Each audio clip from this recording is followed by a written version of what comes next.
sommes sur le Belém, 3 mâts barques et magnifique dernier témoignage de la marine à voile française. Le Belém, tout comme Jules Verne, sont nés à Nantes au XIXe siècle. Mais qui est Jules Verne véritablement? Jules Verne, une légende.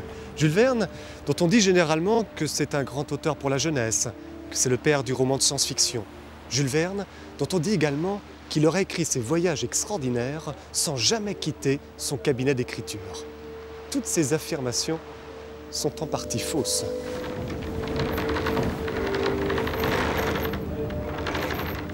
L'une des légendes les plus tenaces est d'affirmer que Jules Verne n'aurait jamais voyagé. Certes, il n'a jamais traversé la ligne de l'équateur, alors que beaucoup des romans de Jules Verne se passent précisément dans l'hémisphère austral. Mais néanmoins, Jules Verne a voyagé, il a traversé l'Atlantique, il est allé à New York, il a pris les chemins de fer aux États-Unis, il a visité les chutes du Niagara, il a eu l'autorisation exceptionnelle de consulter les archives de Léonard de Vinci à Milan. Il a également fait l'ascension de l'Etna en éruption. Et puis, surtout, Jules Verne a une passion, la passion de la mer. Le capitaine Nemo m'enchantait par ses invraisemblables récits. Mais cette mer, monsieur Aronnax, me dit-il, cette nourrice prodigieuse, inépuisable, elle ne me nourrit pas seulement. Tout me vient de la mer, comme tout lui retournera un jour. Vous aimez la mer, capitaine? Oui, je l'aime. La mer est tout.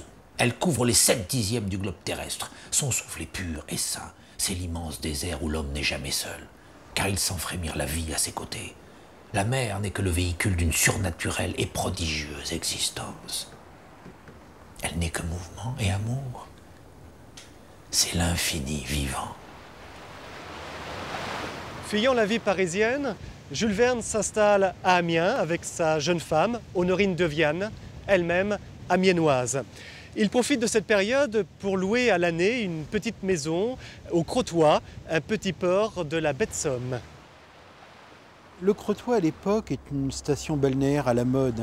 Les stations de la Manche sont très courues par le public parisien. Il est vrai que ce choix du Crotoy permet aussi à Jules Verne d'assouvir sa passion pour la mer, puisque c'est en 1868 qu'il achètera une barque de pêche qu'il aménagera en bateau de plaisance et qui lui permet à la fois d'avoir un endroit calme pour pouvoir écrire et en même temps de s'adonner au plaisir de la navigation. Lettre de Jules Verne à son éditeur Pierre-Jules Hetzel.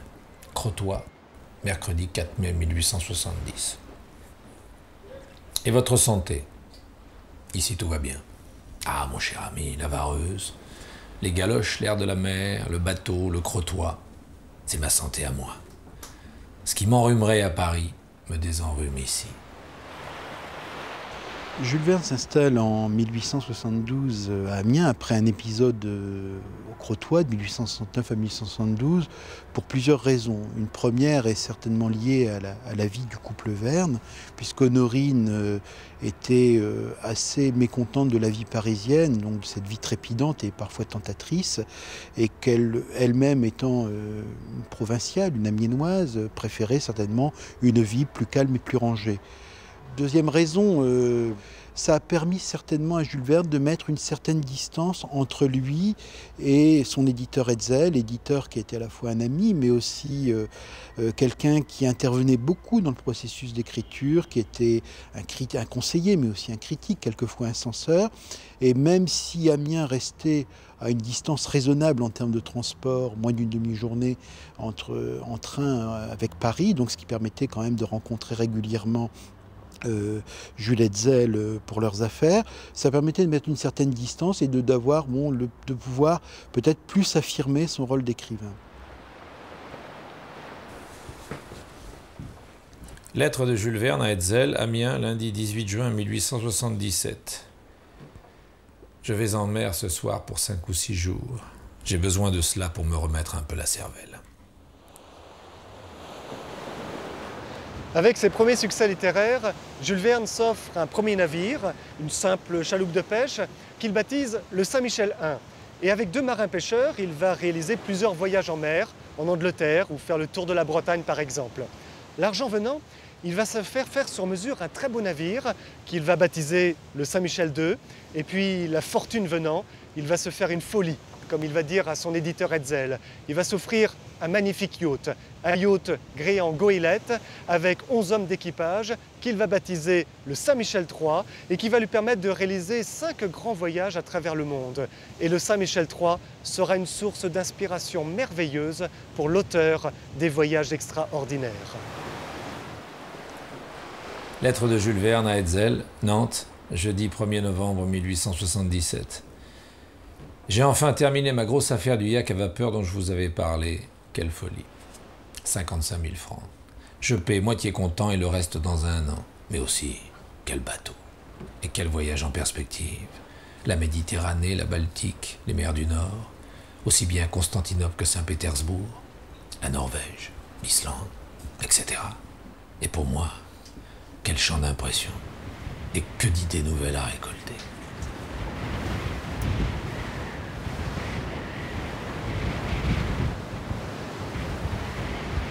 Mais qui est-il réellement? Qui est Jules Verne?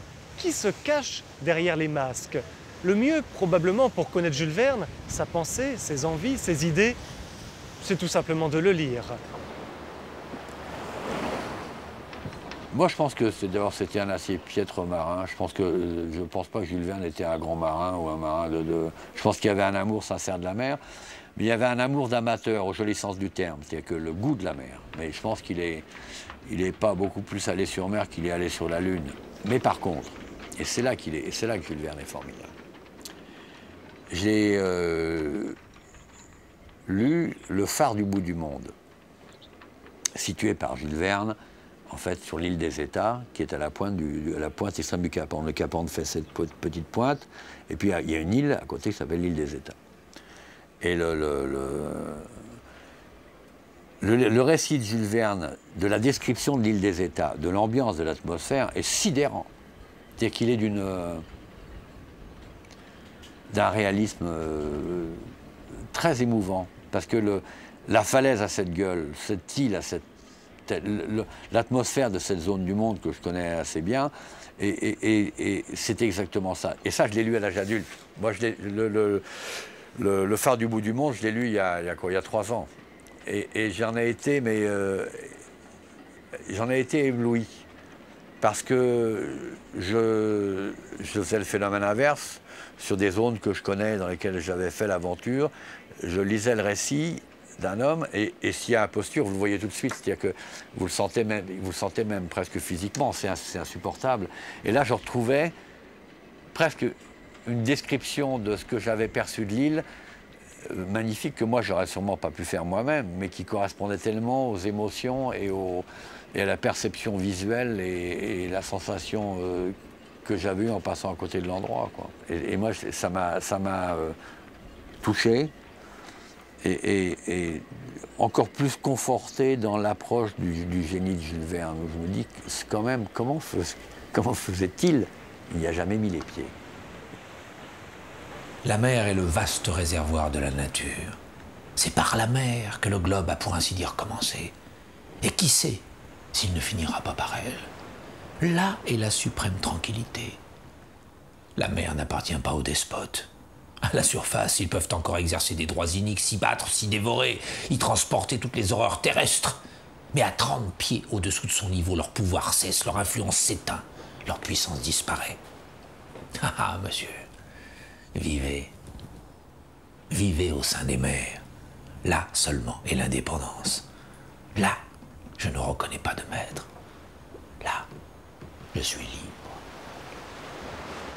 Nemo, en latin, veut dire personne. Le capitaine Nemo, c'est celui qui n'a pas de nom, qui n'a pas de nationalité. Le capitaine Nemo est un hors-la-loi, un anarchiste. Et nous pourrait-on dire, avec notre définition actuelle, que le capitaine Nemo est un terroriste. Bien entendu, Jules Verne n'a pas toutes ces idées-là. Mais Nemo, comme les principaux héros de Jules Verne, exprime d'une manière extraordinaire un amour de la mer, un amour de la liberté, de l'indépendance, une volonté de l'émancipation des peuples et une certaine critique de l'argent. 20 000 lieues sous les mers. Croyez-vous donc, monsieur, que ces richesses soient perdues, alors que c'est moi qui les ramasse? Est-ce pour moi, selon vous, que je me donne la peine de recueillir ces trésors? Qui vous dit que je n'en fais pas bon usage? Croyez-vous que j'ignore qu'il existe des êtres souffrants, des races opprimées sur cette terre, des misérables à soulager, des victimes à venger? Ne comprenez-vous pas? Capitaine Nemo s'arrêta sur ces dernières paroles, regrettant peut-être d'avoir trop parlé. Mais j'avais deviné. Quels que fussent les motifs qui l'avaient forcé à chercher l'indépendance sous les mers, avant tout, il était resté un homme. Son cœur palpitait encore aux souffrances de l'humanité et son immense charité s'adressait aux races asservies comme aux individus. Et je compris alors à qui étaient destinés ces millions expédiés par le capitaine Nemo lorsque le Nautilus naviguait dans les eaux de la Crète insurgée.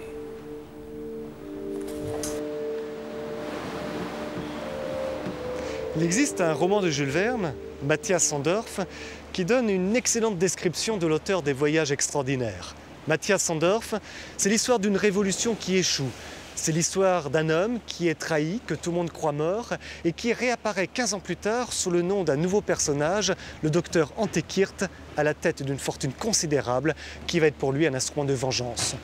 Or, lorsque nous contemplons les gravures des éditions Hetzel, il est amusant de constater que le docteur Antekirt ressemble étrangement à Jules Verne et que le navire du docteur Antekirt, la Savarena, ressemble elle aussi au propre navire de Jules Verne, le Saint-Michel III.